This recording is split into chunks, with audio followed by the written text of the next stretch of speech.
Assalamualaikum warahmatullahi wabarakatuh. Perkenalkan nama saya Zikri Maulana dengan NPM 2210631170117. Di sini saya akan mempresentasikan hasil proyek yang mengacu kepada tugas dan materi yang ada pada praktikum framework pemrograman web. Oke, pertama saya akan mulai terlebih dahulu dengan mempresentasikan fitur apa saja yang ada di dalam halaman ini. Halaman ini merupakan halaman yang nanti diakses oleh user ketika berhasil login. Artinya ini merupakan penggalan dari proyek besar yang nanti akan saya kerjakan kemudian. Di sini user bisa melihat produk. Kalau ingin lebih banyak, bisa klik lebih banyak dan diarahkan ke halaman produk. Nah, user juga bisa membeli sebuah produk. Misalkan di sini saya akan membeli sebuah rak buku. Isi asal saja. Nah, kemudian akan diarahkan ke halaman order list yang nanti akan mengirimkan session pesanan dibuat. Nah, ini pesanan yang tadi telah kita buat. Oke, kemudian di sini user juga bisa melakukan update pesanan. Misalkan kita akan melakukan perubahan nama dari Zikri menjadi Zikri Maulana. Kemudian kita klik ubah dan akan terubah. User bisa mendelete pesanan, tapi sebelum itu kita akan coba fitur untuk mengupload struk terlebih dahulu. Nah, struk ini akan terupload dan bisa dilihat. Kemudian nanti akan terupload ke transaction dan filenya nanti ada di sini. Untuk sementara, belum diterapkan ke sistem yang lebih besar. Nah, ketika kita mendelete pesanan, maka otomatis struk yang tadi kita tambahkan juga akan ikut terhapus. Kemudian, sistem ini juga membatasi jumlah pesanan yang dilakukan oleh user. Nah, di pesanan ke-21, maka sistem akan membatasi jumlah pesanan user. Akan muncul sebuah error, pesanan gagal dibuat, Anda mencapai jumlah limit pesanan.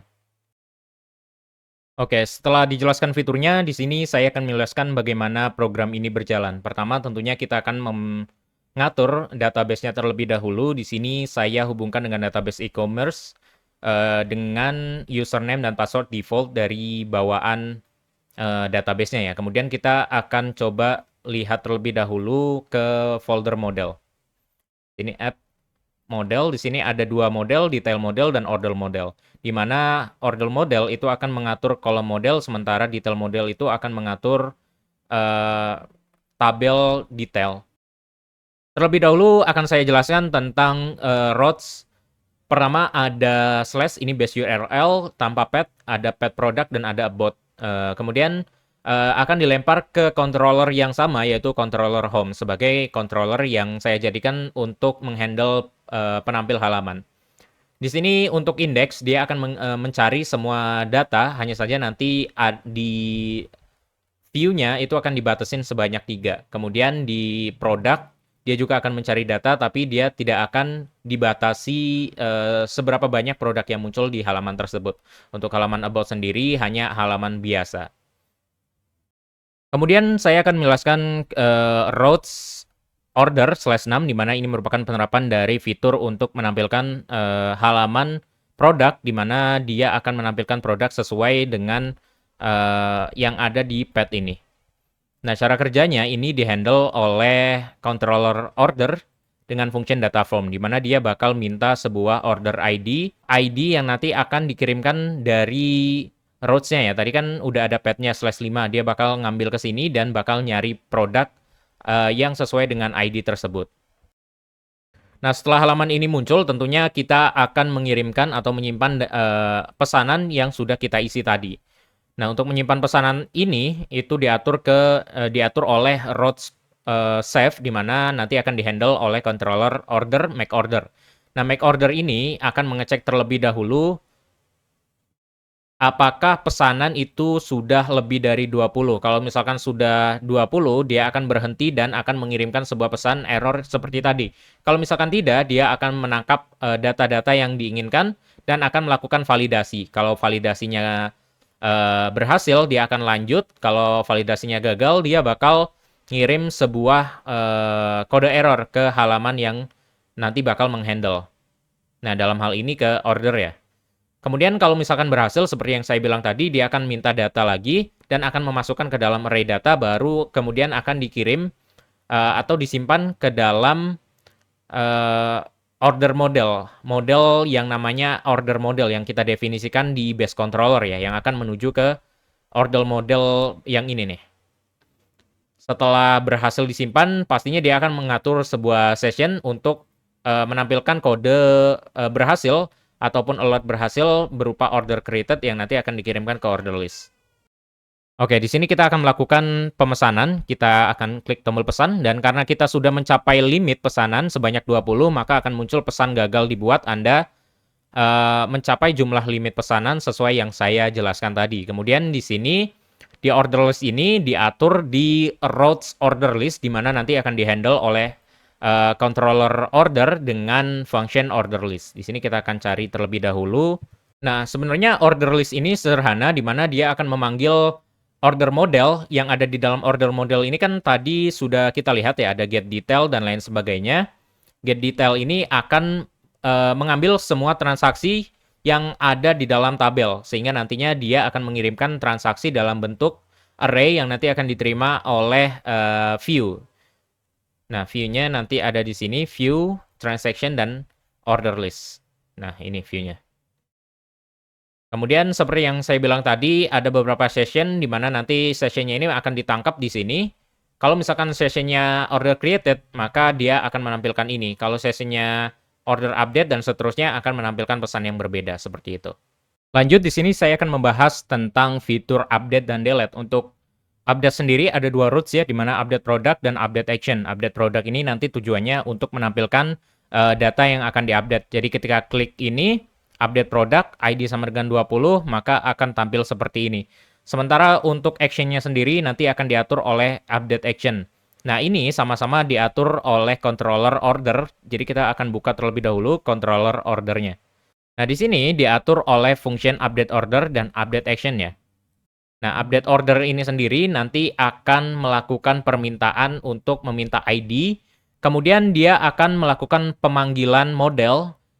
Function yang ada dalam model yaitu dia akan mencari data spesifik berdasarkan ID. Kalau misalkan kita lihat tadi di model, order model, di bagian data spesifik, nah get spesifik ini dia bakal nampilin data yang punya ID tertentu dan ditemukan pertama kali. Dia bakal ngelempar ke sini, setelah itu dia bakal membungkus si datanya ini ke dalam array yang nanti akan dikirimkan, divalidasi terlebih dahulu apakah datanya ada. Kalau misalkan dia ada, dia bakal ngirim datanya ke view transaction / update order ya. Setelah itu tadi kan update order ya. Sekarang kita bakal coba lihat update actionnya ya. Nah ini update actionnya. Update action ini sendiri akan menerima data terlebih dahulu. Dia bakal minta request, get post, ID, jumlah before, alamat, dan lain sebagainya. Yang nantinya akan divalidasi terlebih dahulu pastinya. Kalau misalkan validasinya berhasil, dia bakal lanjut. Kalau enggak, dia bakal ngirim kode errornya berupa session yang nanti akan ditangkap oleh halaman update produk ya. Setelah ini data akan dimasukkan ke dalam array. Kemudian dia bakal dikirim ke update action dengan parameter ID dan data yang sudah didefinisikan sebelumnya. Nah, di update action, dia bakal nge-update berdasarkan ID dan datanya. Jadi data dengan ID tertentu itu akan diupdate dengan data yang baru, seperti itu. Kemudian pastinya ada fitur delete, di mana fitur delete ini nanti akan meminta ID terlebih dahulu. Setelah itu dia akan meminta data spesifik berdasarkan ID. Seperti fitur update tadi ya, hanya saja dia akan meminta bukti pembayarannya saja. Tujuannya apa? Tujuannya supaya nanti bukti pembayarannya dapat dihapus. Kalau misalkan bukti pembayarannya itu tidak kosong, maka dia akan melakukan proses penghapusan. Kalau misalkan kosong, ya sudah. Kemudian dia pastinya akan menghapus datanya ya, di mana data dengan ID tertentu itu akan dihapus melalui order model. Kemudian dia akan set session ke order list dengan set flash data order delete nilainya true ya. Oke, mungkin ini fitur yang terakhir, tapi mungkin seharusnya ini dijelaskan sebelum delete terlebih dahulu ya, supaya kita tahu yang dihapus oleh delete itu apa aja gitu. Tapi nggak apa-apa, semoga bisa ngikutin, bisa menyelesaikan. Di sini kita bakal coba upload terlebih dahulu. file yang bukan gambar. Misalkan di sini kita pdf.js. Kita kirimkan, dia nggak akan mau. Nah, sekalipun kita pakai Burp Suite, itu nggak akan mau karena sudah ada validasi Mimein ya. Mimein. Di mana dia hanya menerima gambar saja. Nah, gimana cara kerjanya? Sama aja, tadi pertama kita akan membuat sebuah routes terlebih dahulu. Routes ini akan mengarahkan kita ke controller order fungsinya upload struct. Nah, tadi sudah validasi filenya. Pertama pastinya ditangkap dulu ya, filenya ditangkap, kemudian ID-nya juga ditangkap, baru dia bakal validasi. Kalau misalkan dia gagal, kayak tadi misalkan, nah ini, gambar mengandung konten berbahaya. Itu karena ada sebuah sesi set flash data image problem ya, yang nanti akan ditangkap dalam hal ini masih numpang di order list sih. Nanti akan ditangkap oleh order list, halaman order list. Kalau tidak berbahaya atau lewat validasi, maka dia akan melakukan get random name terlebih dahulu untuk menentukan nama image-nya. Tujuannya untuk alasan keamanan, kalau misalkan diterapkan di project yang sebenarnya gitu. Nanti file image-nya ini akan dipindahkan terlebih dahulu ke folder public transaction dengan nama yang sudah ditentukan. Nah, kemudian namanya ini akan disimpan ke database. Nah, di mana dia bakal ngambil bukti transaksi sebagai nama, bukti pembayaran sebagai nama image. Nah, bukti pembayaran ini merupakan field yang ada di database-nya. Nah, sama halnya seperti update, dia akan mengupdate field-nya, hanya saja yang diupdate hanya field yang sudah kita definisikan atau sudah kita tulis di sini. Nah, sebagai contoh, kalau misalkan kita berhasil untuk melakukan update update struk pembayaran, dia akan menampilkan seperti ini. Nah, dua data ini berhasil diupload, sementara yang lainnya tidak berhasil karena belum kita upload. Nah, kalau misalkan kita coba, misalkan kita cari yang repudiende, misalkan. Nah, ini. Kita kirim. Oke, berhasil.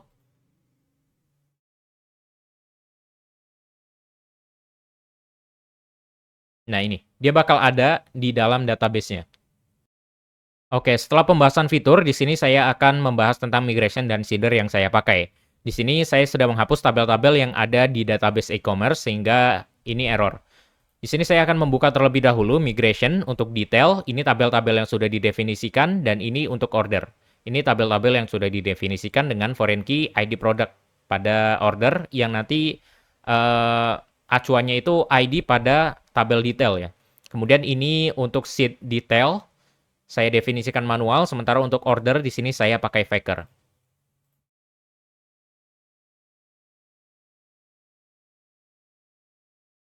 Oke, pertama di sini saya akan melakukan migration terlebih dahulu. Oke, migration berhasil. Kemudian saya akan melakukan seeder oleh di tabel detail terlebih dahulu. Baru kemudian di tabel order, karena di tabel order itu ada foreign key. Oke, sudah berhasil. Sekarang kita akan masuk ke sini. Seharusnya ini sudah tidak lagi error. Nah, seperti ini. Terima kasih, itu dia presentasi dari saya. Semoga presentasi tadi setidaknya memberikan gambaran tentang aplikasi berbasis web apa yang saya buat atau project apa yang saya buat dengan framework C4. Demikian, terima kasih. Wassalamualaikum warahmatullahi wabarakatuh. Selamat sore.